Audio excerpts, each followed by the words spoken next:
Welcome back. You're listening to The Human Resource. My name is Pandy Pridemore, and I'm actually doing this podcast in Cincinnati, Ohio at the ICRC-TV station. If you're listening to me, then you must be doing HR. Or you're interested in HR. Or you want to get into HR and you're just not real sure how to do it. Well, you know what? This show it's actually geared for you. In fact, this whole show is driven by our listeners and our viewers. The Human Resource USA focuses on compliance and regulatory topics. But if you've got a topic you want to talk about or something that you're interested in, just send it in.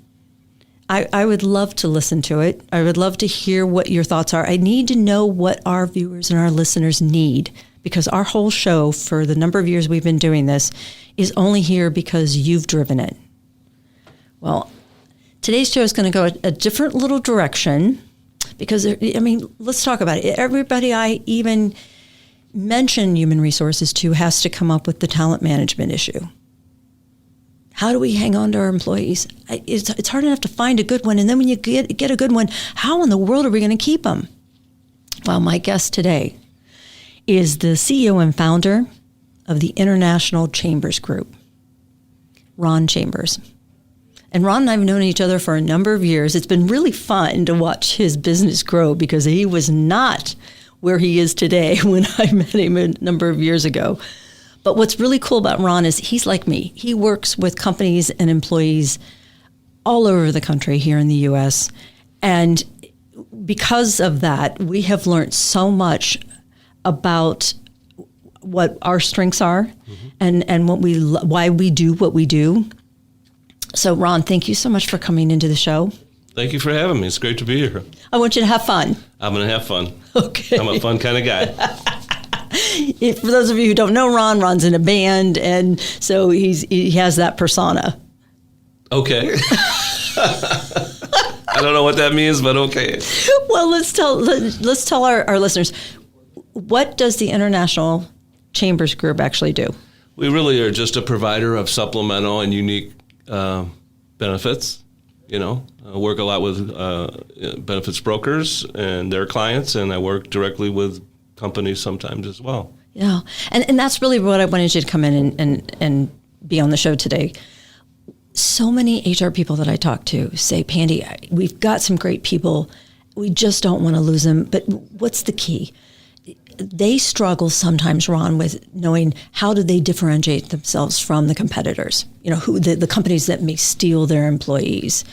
And then they're looking and saying, am I even competitive with them? How can I keep my employees happy and focused on what we're paying them to do, right? Yeah. When you walk in the door, are you excited? And you and I both know it's really hard sometimes to be excited about coming to work. But if you know that the company's taking care of you, as an employee, it makes it a whole lot easier. Sure. Well, I think there's several different things. People don't just change jobs for money anymore. Oh, gosh, no. But that is important. Culture is huge. Yeah. And, people, if they like where they work, they're more likely to come to work, even if they're not even feeling the greatest some days, Yeah. So I think that's really important. And the other thing is benefits. And so over the last couple of years, a lot of things have happened in the world, right, with COVID and all the things that are related to that. I always say that, the same old benefits aren't going to be enough to attract and retain the top talent that you need. Well, and when you say that, you're talking about medical, dental, vision, life.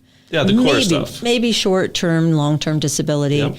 Yep. Everybody stays focused in that area. 401k. They stay focused on those core. But you represent some really unique items that are becoming more and more essential to that package. Yeah, that's true. Well, there's the world has changed in many different ways, but I represent four products, really, is what I do personally with the Chambers Group. One of those is identity theft protection. Oh, wait a minute. Okay.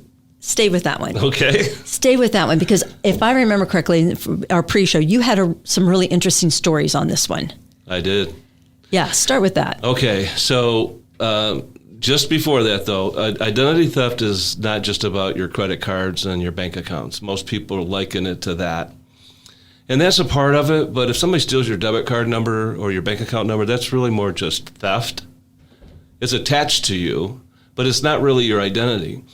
But your personal identifiers are like your social security number, your birthday, your driver's license number, a passport, or your medical ID, and those kinds of things. Those are personal identifiers, and you have to protect those.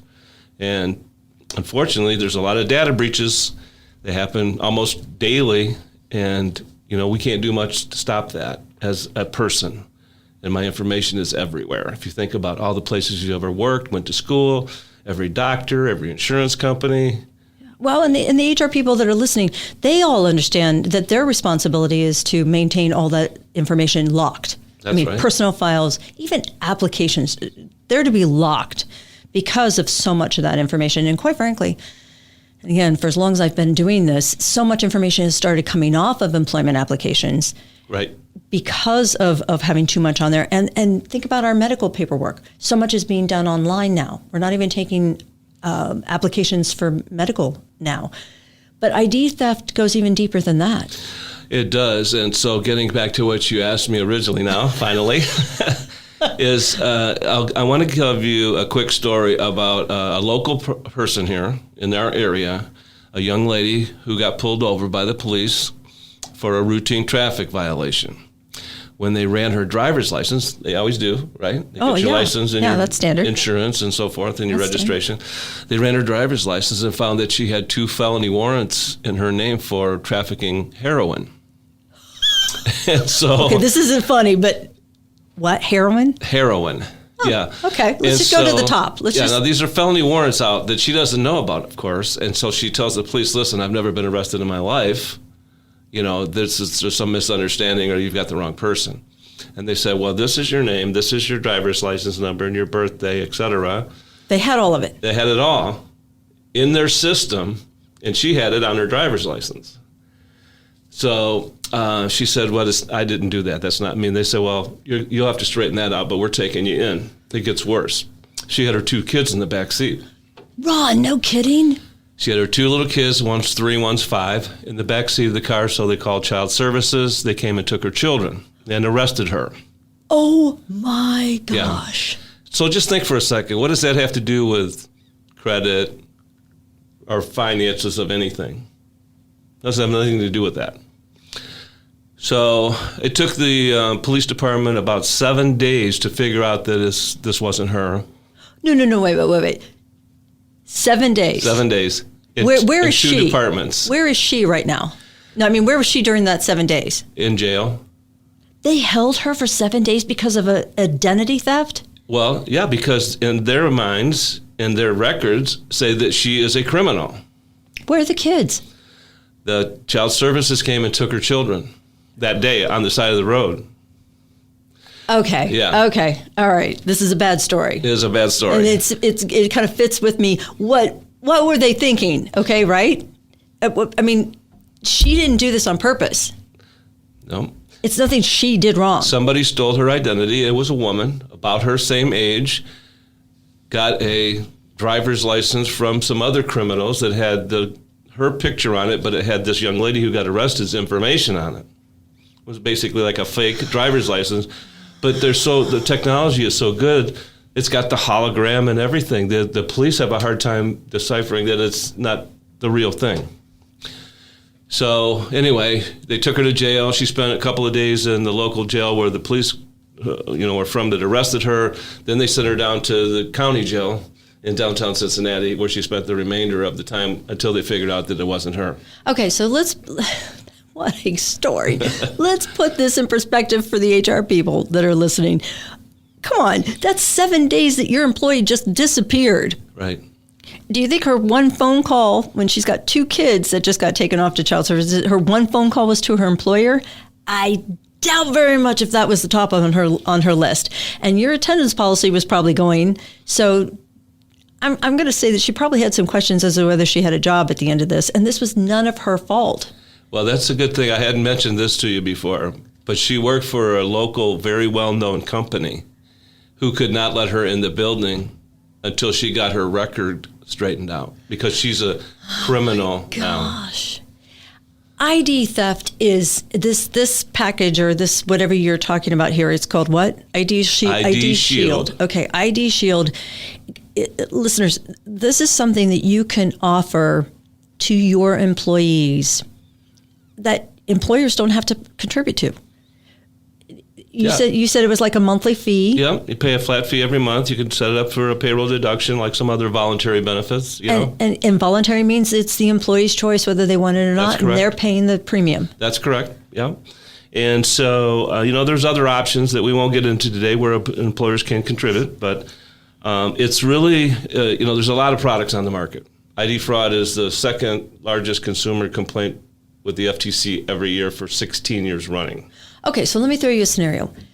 I'll bet anything that somebody listening to this show has seen the amount of or has received a fraudulent unemployment claim. Someone, either the person never worked for your company, or maybe the person's still working for your company. Would ID Shield have caught that? That's a good question. Because what happens if you have the service, it monitors all of your personal identifiers. Okay. All the things I mentioned: social, birthday, driver's license, etc., passports, insurance numbers, your bank accounts, credit cards, yes, all that stuff. It monitors all those things. So if anybody tries to use it in some way, buy it or sell it, it's activity on that file. Oh gosh. Okay. Okay. So the service is monitoring all of those identifiers and picks up that activity in real time, immediately alerts you that there's activity with one of those identifiers. So the employee themselves might find out at the exact same time the employer's finding out that somebody's stealing their identity for unemployment claims. They would probably find out sooner. Oh gosh. Yeah. That is absolutely fantastic, because I cannot tell you how much time it sucks from a company for an HR person or someone in that capacity to be calling the unemployment agency or faxing something to them, and then calling the employee and saying, hey, someone is taking your identity. And the productivity of that employee has just completely bottomed out. It's very stressful. It's a bad situation because, if it's your bank card or your bank account, a personal account, there's a federal law in place that says the bank has to make you whole again if you report fraud on one of your accounts within their timeline, of course. Okay. But when it's your identity and it's something else, there's nothing there. It's up to you. So you have to contact the Social Security Administration or the unemployment office, and we don't have time to get into it, but I couldn't even figure out how they could get away with unemployment fraud because somebody has to contact the employer. Right? That I'm filing unemployment with this particular company. Yeah, and that's where the paperwork comes into that company and says, oh, Pandy's quit your job, and she says there was a lack of work, and yet Pandy's sitting over in the office. Exactly. I've had business owners have unemployment paperwork show up at the company. And literally, I'm the owner. How can I be quitting? Yep. And that's so scary. That's terrifying. Yeah. To think that they've got Social Security numbers and all the personal information to do that. Yeah, and I've had CEOs and CFOs and owners of companies have their identity stolen as well in other ways too, not just that way, but in many different ways. So here's what I tell people: listen, the bad news is there's no way to prevent the crime. You cannot stop theft or prevent theft of data. It's never going to happen because there are people all over the world who their full-time job is trying to hack into systems. Yeah, but who is that person? What are they thinking? I mean, who is that person that has nothing better to do than to be so despicable to be stealing people's information? That's a whole other conversation. It's out there. It's definitely out there, right, all over the globe. So you're never going to be able to stop the crime. So it's always better to have something in place to protect yourself and be aware of things as they happen, because the sooner you find out about it, the easier it is to resolve it. If it goes on for a great length of time, you have a lot of mess to clean up. Well, and give me some feedback, because I know you've heard it from the HR people that who've started this and offered this to their employees. They're getting really positive feedback that they are going the extra mile, or that they're thinking about things for their employees that they don't even think about themselves. Sure. Well, people are concerned about certain things. This is one of them, because it's so rampant. When we started offering a product, it was back in 2003. This was the very first company to offer an identity theft product in the marketplace. Oh, really? So when you started talking about identity fraud in 2003, most people went, what's that? They didn't even know what it is. Do you think everybody knows what identity fraud is now? Of course they do. Absolutely. It's just run rapid over the years. So when you bring something in to offer your employees, that even at their choice, they understand now that this is something that they probably can't prevent on their own.